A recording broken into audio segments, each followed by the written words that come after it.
Let's move to football then. Greg Sankey, SEC Commissioner here on the Rich Eisen Show. As you are aware, I'll just frame it for those who might not. There are more canceled games this week or postponed games this week for the SEC than there were games that were actually played due to COVID-19. What is the status of your regular season and conference game on December 19th as it currently stands right now? Yeah, we could still complete all 10 games for all 14 teams by December 19th. We had talked privately, and we've announced publicly that we'd use the 19th for rescheduling of games that don't involve teams in the championship game. We've got plans to do that. We announced one other disruption yesterday, really as an outcome of contact tracing involving Texas A&M. To go back a week, this is not like an outbreak.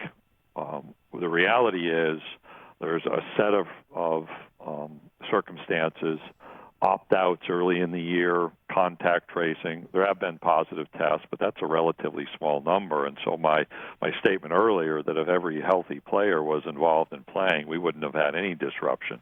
But that's not our environment. So we're still focused on the finish line of December 19th. There's talk and probably some articles even today written about, do you adjust the college football playoff? Do you change dates? I'm one who thinks we need to have a finish line. I've finished 41 marathons in my life. One of those was mismeasured. That last half mile that was mismeasured way back in that one is a long part of a journey, and this has been a marathon for us, and so I'm focused on the 19th is that finish line for our conference schedule. Understood that you wouldn't want to move a finish line, but as you know, the virus has its own say. Is there a deadline by which, a fail-safe point by which those New Year's 6 as well as the college football playoffs needs to be adjusted, and are we approaching that? Well, certainly we're approaching it. I don't have in my own league an infinite opportunity to reschedule games.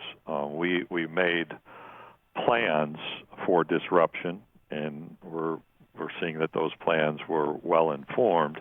But it's not as if you can just keep rescheduling. I do think there has to be an end. I have not timelined out by when you'd have to decide an alteration at the end of the season. I'm literally like week to week right now. And so the emphasis is we're going through testing today. That informs decision-making tomorrow, testing Thursday, decision-making on Friday. We've got 6 games scheduled. The ability to play those guide us forward. I don't think you can just adjust with a week's limit if you're going to change dates.